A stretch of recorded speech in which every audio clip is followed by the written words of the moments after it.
Hi there.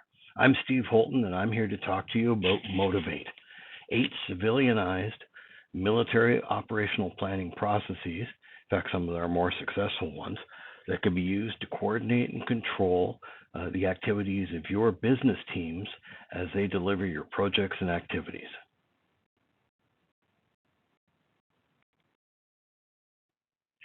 So, what are we going to talk about today? Well, specifically, what is Motive8 and what is it?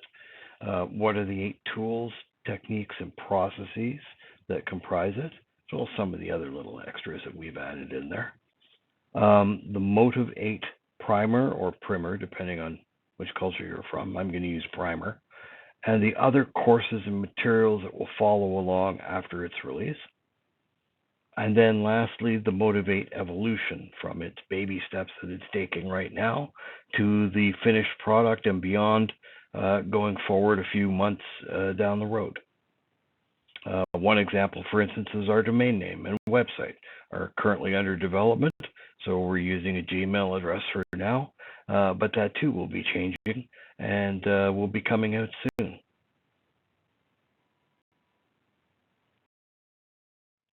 Hi, everybody.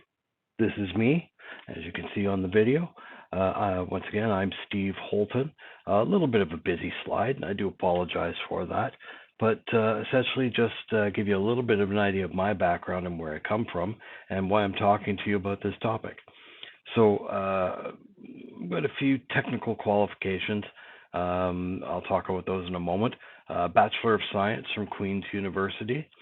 I'm a certified project management professional with approximately 30 years of experience in project management.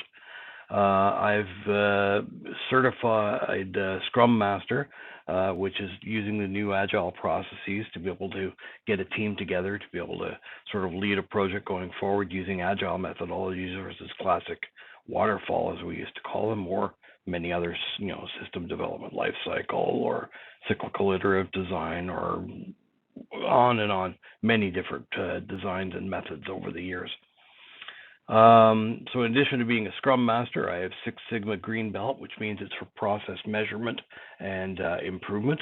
I'm also a Certified Information Systems Security Professional, or a CISSP. I've got 12 years uniformed military service, and then in addition to that, I have another 4.5 civilian military service as a contractor, where I was the Deputy Information Systems Security Officer for the Canadian Army. In addition to that, I've been a director in a few different companies, an IT director. I've been a director of operations and chief information officer. And then lastly, I got into a great deal of consulting engagements, as well as also a few speaking and teaching engagements, which were a lot of fun. I've worked nationally and internationally. So, for instance, the Butterfield Bank of Bermuda. I've worked in Rio de Janeiro for a little while with a company called WORA. It was a telecom startup. And I've been involved in various industries, from the banking to travel and transportation, telecom, and so on and so on. And it's just a small list of them there.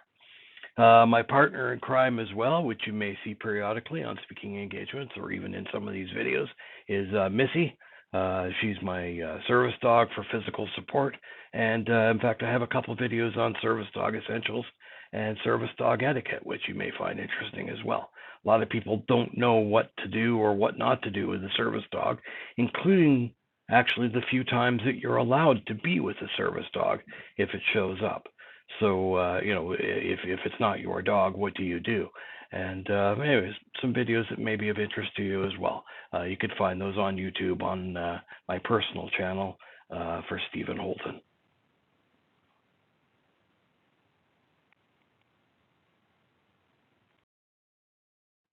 So let's have a little bit of fun before we begin. Let's quote Mr. Wonderful, Kevin O'Leary. Can't have a good slideshow without Kevin O'Leary. Business is war. And I go out there, I want to kill the competitors. I want to make their lives miserable. I want to steal their market share. I want them to fear me, and I want everyone on my team thinking that we're going to win. Maybe a little too draconian for what we're trying to do here, but some interesting points. Business is in many ways like warfare. There's a lot of similarities in terms of planning and coordination and leadership, which is essential. Are we out there to kill our competitors? I don't think so. Do we want to utterly destroy them? Maybe. It depends on your business philosophy and your ethics.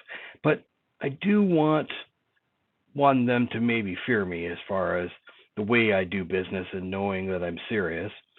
And on the other side, I also want my team to not just think they're going to win, but know they're going to win. And once again, that comes down to effective leadership, everyone knowing the plan, good coordination, and wrap up at the end where lessons learned are captured and the team feels good about what they've done. It's very important. And I think we underestimate the essentials of leadership and how they impact the way we conduct our business. We certainly think about it at the executive level and the senior management level, but do we really give enough credence to leadership in our small party tasks or even just our day-to-day activities? Leadership is something that should permeate the entire organization, and using tools like Motive8 will also help give people that sense of direction and that sense of leadership throughout.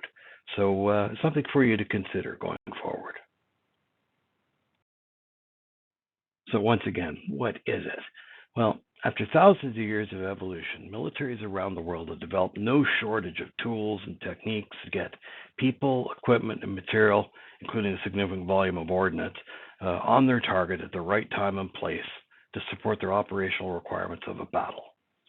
Now, while ideally not as intensive in the destruction of lives and property, industry has similar essential requirements for the timely application of people, equipment, material in its operations, and has often had them executed as projects and tasks.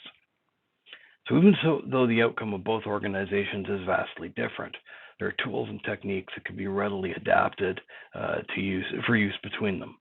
And the essentials don't change. The missions of both the military and industry still come down to the same essentials. Why is the activity being performed? What depends on its successful completion of the mission? What is the measure of being complete in the eyes of your sponsor, your stakeholders, owner, what have you? That why is important because that's the context that everything else is done in. And then who will perform the activities? Who do they answer to? How do they work amongst each other? What are those activities and the tasks? And what's the level of detail that they need, the level of quality that they need as well? Where are they being performed? Not just physically in terms of time and space, but sometimes that they relate to whether you have to do them with other teams and where they will be working in terms of virtually or in real space. When do they need to be completed? And then lastly, how are they to be performed and coordinated? The how is really ultimately what your implementation instruction, or what in the military would call an operations order, is all about.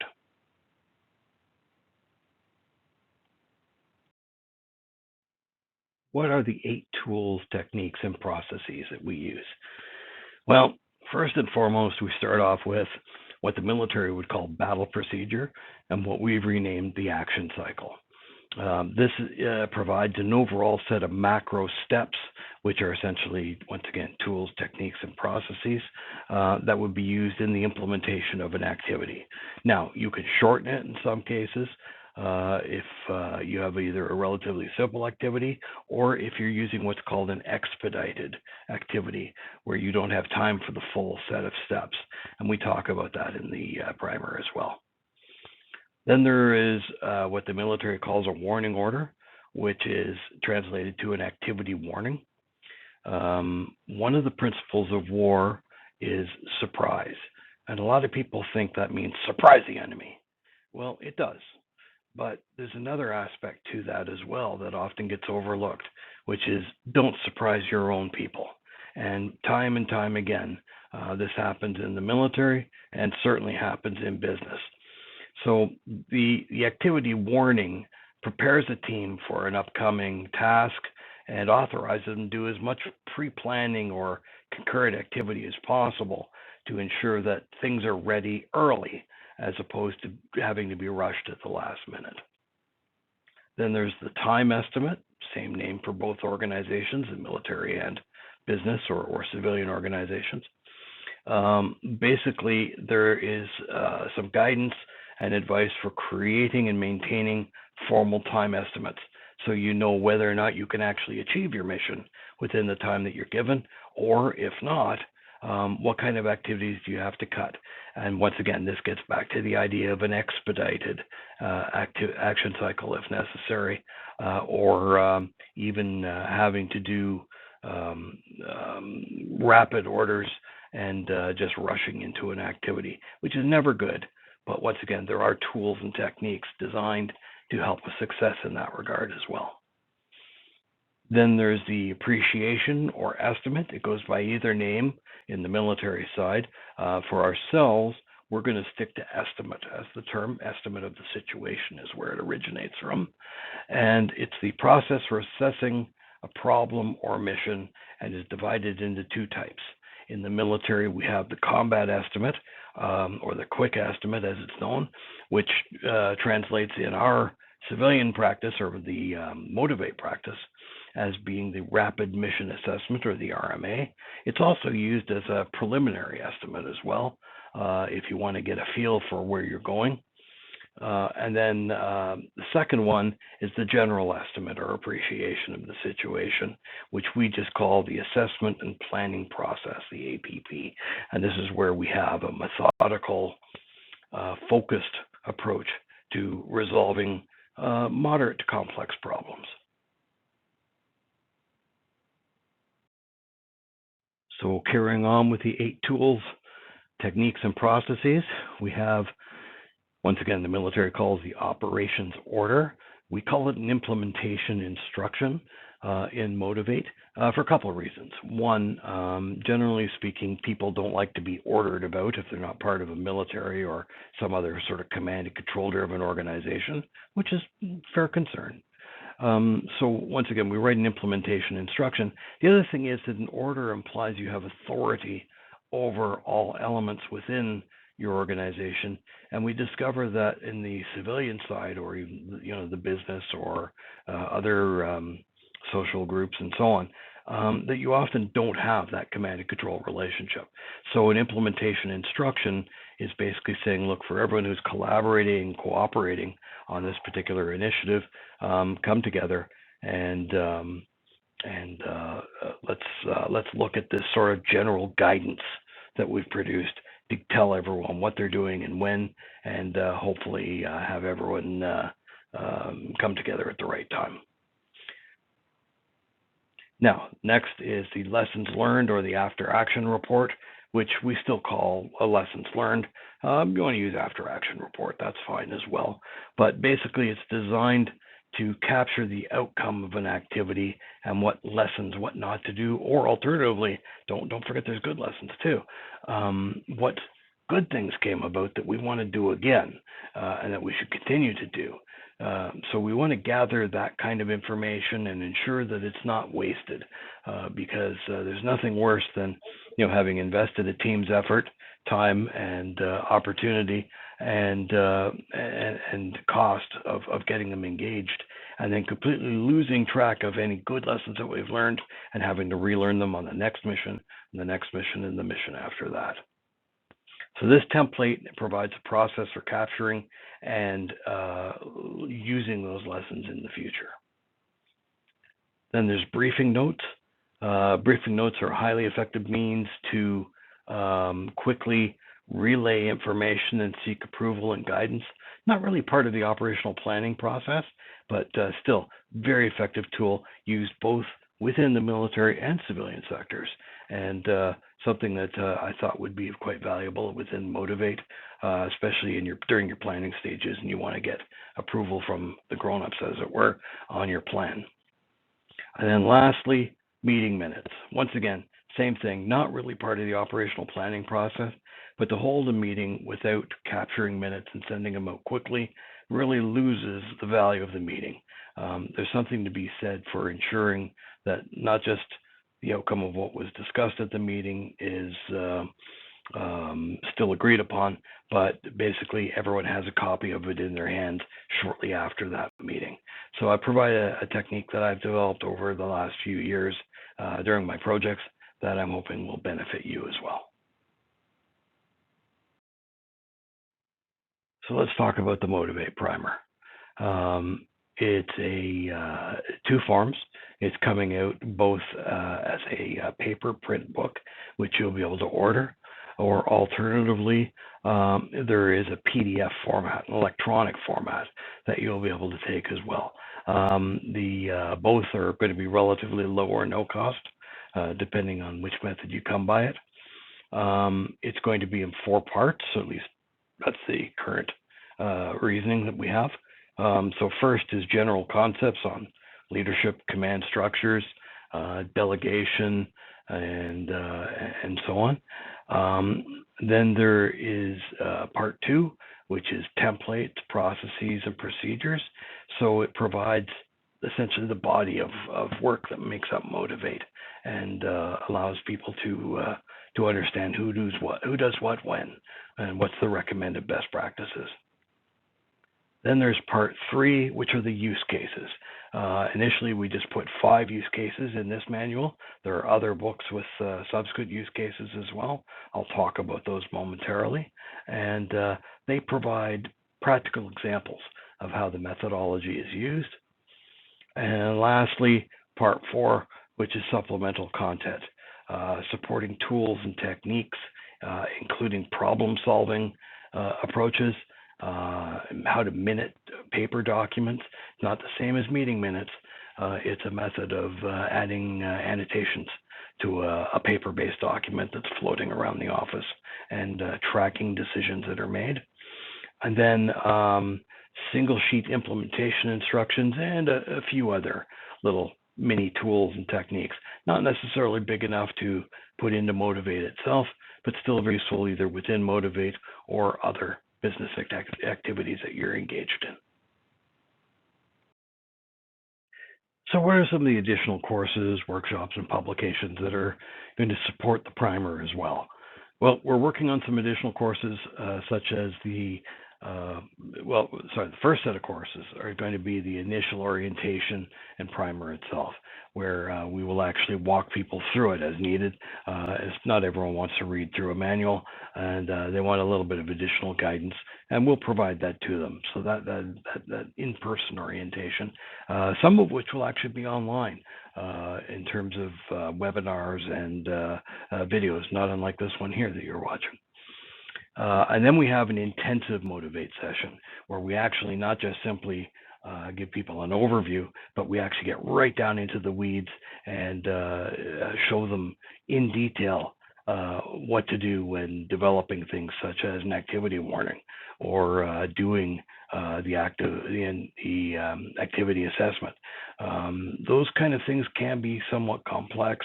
There's certain pitfalls you want to avoid, and the intense sessions would be for 3 to 5 days, where people would sit down and actually bring their computers with them and develop their documents and apply the processes within syndicate groups, and we would actually assess each other's work. Then there's a course on leadership essentials, because once again, now that you've learned how to provide guidance to people as far as command and control and activities, actually leading them is still another component that they should probably get some guidance in. The workshops, there is the leadership one for small party teams and tasks. So we've gone from leadership essentials, the theory, and now what we're doing is saying, okay, in a small group of people, how do you actually lead them and execute it? And we assess each other's work based upon how successful they were in their leadership task. Leadership 2 deals with larger teams, and more importantly, one skill that a lot of organizations fail to teach, which is the leadership of leaders. It is a different skill set, not hugely different, but once again, there are certain lessons learned and certain principles that you need to understand so as to avoid some significant pitfalls and avoid the mistakes that a lot of young second lieutenants make in the Army, or alternatively that a lot of middle and senior executives make when dealing with their managers. And then advanced assessment and planning process. Once again, learning how to do those quick estimates and appreciations of the situation and incorporate them into plans. Industry-specific customization of Motive8. So once again, maybe for construction industry, maybe for the insurance industry, maybe for your sales teams. This would allow you to modify the workflows and processes and make it very, very finely tuned and focused on your particular industry or organization. And then there's the management poker, the HR game. This one's kind of fun. This is where a management team would get together, all relatively new managers or management candidates, and there would be a manager that's selected. There would be an employee, someone playing the part of an employee, and then there would be an umpire / HR person. And everyone would sit down in the room, say about 10 of you, and the manager would draw a card, and it would say you have an employee that comes into work late regularly. And it says, go to page 32. Or it says, you have an employee that people are complaining has an obnoxious body odor. That's a tricky one. That's a hard one. Because a lot of sensitivities wanting to discuss that with people and everyone feeling, oh, geez, I can't bring up that topic. Well, you have to. You're a manager. You're a leader. You have to let them know. And you have to try to help find them a solution. And it could be foods that they're eating. It could be that they're having to run into work at the last minute. It could be that they're just simply not aware because they need a little bit of guidance on how to take care of themselves. It could be a medical issue. There's all kinds of possible scenarios there. And finding out which one it is and how to help them can be rather tricky. So this is, once again, the game that helps people understand different challenges as a manager. The rest of the team watches and they score the outcome. Was it effective? Was it good for the employee? Was it good for the company? Do you think there will be possible litigation? Have we caused a major issue or a faux pas? And discuss it as a team. And hopefully HR would be actively engaged in the process as well. They're not necessarily the umpire, but they certainly could be, but they could provide their own feedback and what they see in the process of doing this. Next one is the Operations Watch or Crisis Management Exercise.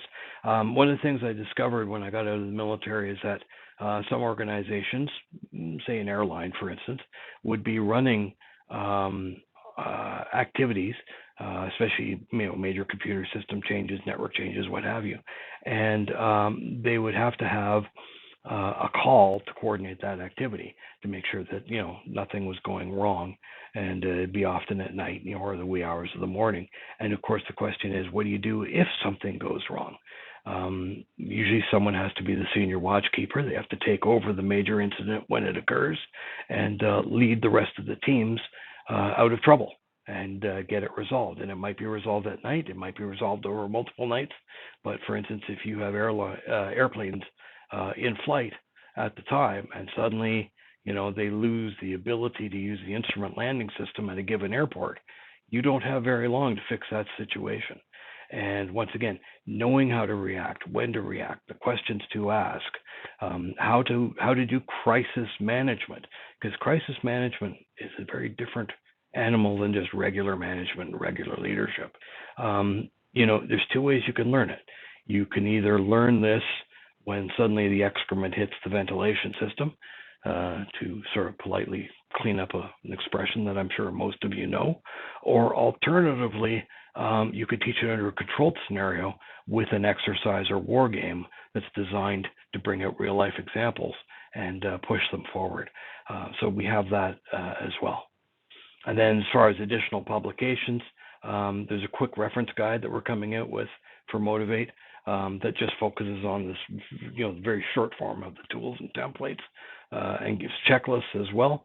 And the question is, we want that in an electronic format? Do we want it something you could put on a tablet or on your phone?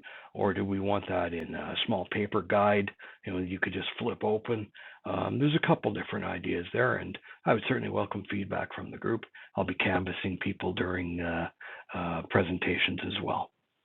And then lastly is the Motive8 use cases, the extended use cases, 2 and 3. So this takes the initial 5 that we've had and adds another 12 or so for them to be able to use. So these first 5 use cases, or the original use cases as we're calling them, are the ones that are contained within the primer. And what they're designed to do is give people a practical set of examples on how to use the methodology. So the first one, for instance, use case 1, is house framing. It's just a simple activity that most of us can readily, intuitively understand, even if you're not a carpenter. And a construction company is sending a team out to complete the framing of a house that's otherwise been sitting idle for the past little while because of various budgetary or financial interests with respect to completing its build. Use case 2 is a core computer system upgrade. It's a moderate level activity, usually involving teams not just within your own organization, but possibly teams from outside. So a little bit bigger challenge, and shows how you coordinate some of those activities. Use case 3, house move. This is an expedited activity where you're using fragmentary orders and rapid mission assessments to get the team going as quickly as possible. Use case 4 is company rebranding. So that's a large activity, but in this case, we've also called it a solo activity, one where the other teams or senior management within the organization is not accustomed to using the activity sequence or battle procedure, as it were, if we fall back on our military terms. And the question is, how do you go ahead when you're missing certain key things, like you receiving a warning order, like you receiving an implementation instruction? How do you continue to work within that kind of environment? So it talks about modifications to the activity sequence. And then lastly, use case 5, which is more just for a little bit of fun. It's more of an intellectual exercise where we have a camping trip that we're planning, family camping trip. Now, you could actually extend it. It could be your club is going on a camping trip. But the simple fact is we don't really think everyone's going to be using all of Motive8 for everything they do, from, I have to get up in the morning and brush my teeth and get back to go to the airport. Here's the operations order or the implementation instruction to do it. We don't think that's going to happen. We don't think you're going to necessarily sit down and write an activity warning and implementation instruction for the family camping trip. But, some of those tools and techniques, like the time appreciation, may still be of value.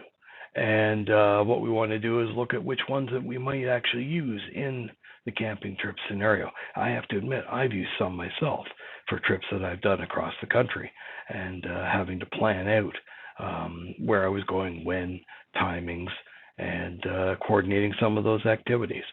Once again, maybe not with all the finesse of an implementation instruction, but still making sure that everyone was on board and knew what I was going to be doing.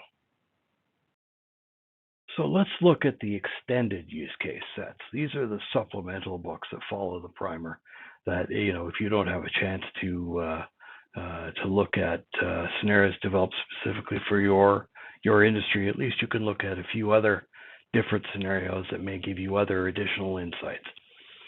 So whether or not these numbers are quite right, we may change a few of them as well, or we may add a few.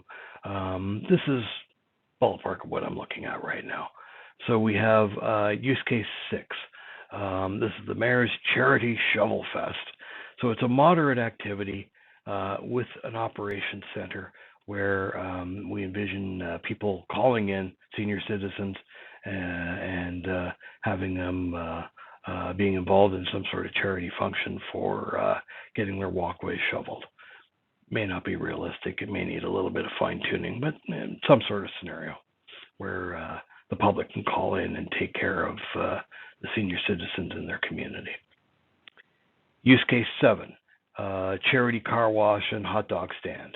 Once again, one that we all have seen, whether it's a church function or it's a club trying to raise money, say for the Scouts or what have you. This is one where, once again, you've got a moderate level of activity, multiple phases, and you've also now got fairly extensive involvement of third parties coming and going. You certainly had third parties involved in the charity Shovel Fest, but here now you have people actually coming on site and potentially affecting how you're laid out, how you're deployed, and who's going to greet them and who's going to interact with them, and then safety concerns as well. Use case 8, sailboat regatta and social. So this is a complex task where there is a complex coordination between the conduct of the actual sailing regatta, the race, as it were. And you don't need to know a lot about sailing. Once again, we're doing relatively simple terms and ideas in this general concept. And there's going to be, once again, as with the other ones, multiple phases that are taking place, third parties, and then, of course, a big get-together at the end, the social. And, you've got cooking, you've got safety, you've got perhaps beer and alcohol license, number of different challenges that you'll have to arrange. And the key thing in a lot of these is delegation, having the right people assigned to the activity, first of all, so you have the right subject matter experts, and then delegating the right jobs to the right people who already know what to do. All you should have to do is say, I need this, and then follow up them to make sure that it's coming together. And listening to them when they tell you it can't be done. Use case 9, social media campaign. So once again, this could be complex where you're having something going on the internet, you're responding to reactions to people, you're keeping them actively engaged. We've got a few different scenarios there that we're looking at. We'll find an interesting one for you. And then use case 10. So this is the emergency first aid. This is a moderate level activity with a rapid mission assessment, and of course probably expedited as well. So you can imagine there's been a relatively major set of car accidents in your area, perhaps at a highway intersection. And once again, you have to be able to get triage and medical assistance set up right away while we're waiting for the ambulances to arrive. I've been in one of these kind of situations, and it's terrifying. There could be other scenarios where you may need to plan assistance and once again get people organized as quickly as possible. In fact, we use these in our small party tasks. One of the ones that we like to use is a Jeep that's flipped over and someone's pinned under it, and you're out in the bush and you're waiting for the ambulance to come. But meanwhile, you and your 5 buddies have to be organized to try and help out as best you can and grab any other hikers that happen to come by as well. It's a great scenario for teaching people and also how to interact with third parties. It's perhaps maybe should have been moved up a little higher in terms of the basic scenario as opposed to complex, but once again, I think we'll bring some value out of it. And use case 11, flood preparations, moderate to complex. Once again, it's a contingency plan in this particular case. So very similar to a normal implementation instruction, but what we're doing instead is writing a contingency plan or contingency operation. And you can have those on standby. So it's not just for, the methodology isn't just for implementation of a current activity you're planning on doing in the next, 48 hours or next 2 weeks. This could be something that could be sitting on a shelf as a contingency plan or contingency operation for some sort of emergency or other scenario when it occurs. It's great for risk management. The following 3 risks might occur. This is what we've done to try and eliminate those risks. But if one of them should happen, here's a contingency plan to deal with it, or the contingency operation. So that's what you can also use the methodology for. And we talk about that in the primer. The next use case set, 12. So we've got the airport relocation, moderate activity, lots of third-party involvement, a lot of careful and unusual timings. And some things you can do during day and some things you can't. You have to do them at night when the number of flights are less active. And once again, in your own organizations, you probably have situations where you can't do stuff during the day because it would interfere with normal business operations, and you've got to find a time, whether it's early morning, late at night, what have you, middle of the night, where you can do something that is not going to interfere with business operations. So it added a little bit of a challenge there. Use case 12, wedding planning. Oh, good Lord. Once again, moderate to complex with uncontrolled third parties, because you try organizing a bunch of people at a wedding and short of yelling and waving your hands about and getting them all go to the food table, it's hard to get them to all do something at the same time. So you're going to have a few people at the buffet table, a few people at the bar, a few people coming and going as they please. And how do you handle that? How do you coordinate that? So I figured we'd throw in the wedding planner just to make it a little bit of fun. And then therapeutic camp.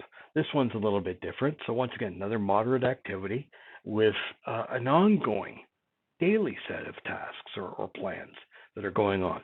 So imagine a situation where you've got a camp for orphan children, or a camp for veterans of PTSD, or any number of scenarios where you have some sort of therapeutic camp.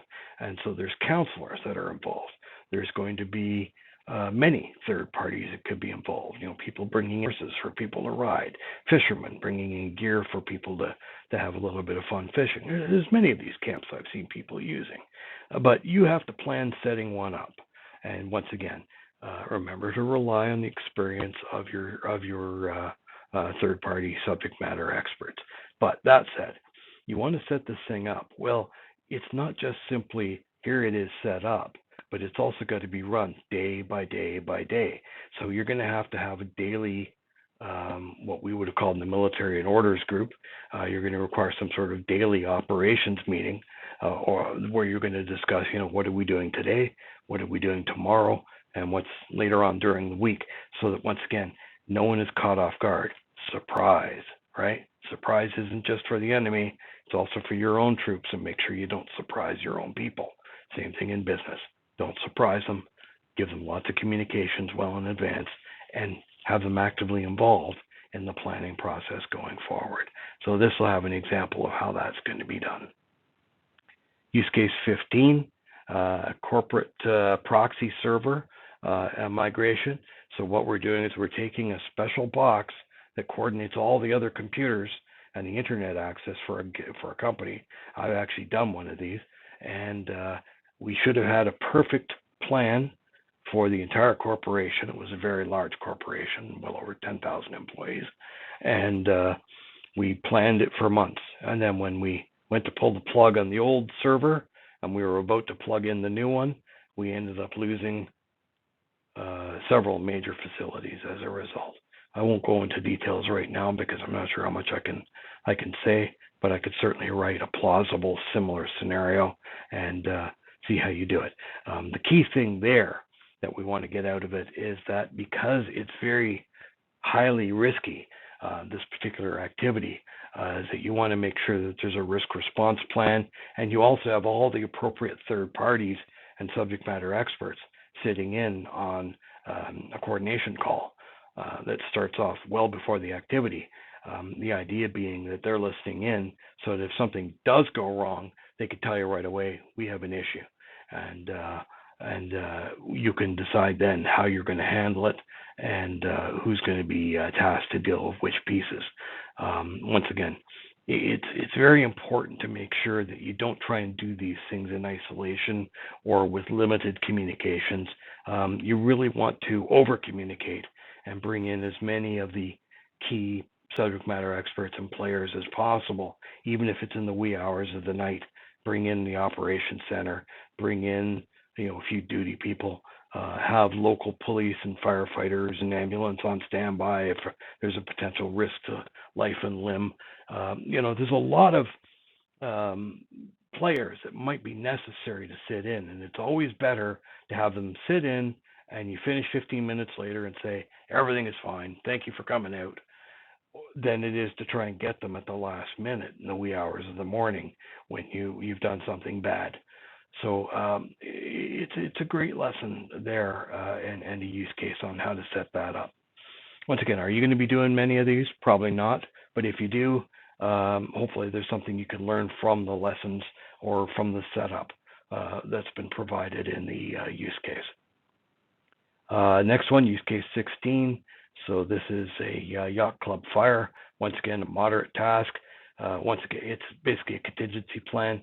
And the idea is that you've now got a lot of third parties that are going to be actively involved, and third parties that are not under control. Much like with the wedding plan, same thing here. You've got people that are panicking. It's not quite the same as with the flood preparations. At least there you have volunteers that are ready to work for you, and they come and go. But those third parties are at least dedicated to the mission. With this one, once again, as with the wedding plan, the third parties are outside of your span of control, and you have to take responsibility for them. You have a duty of care to those individuals if something should go wrong. And then lastly, use case 17, little pyrotechnics trial or demonstration at the yacht club. You could tell I'm doing a lot of yacht club ones. Everyone's got a few flares on their boat. They're only good for 5 years. And what's funny is a lot of these guys will have these flares, whether it's a flare gun, pen flare, hand flare, that you wave about.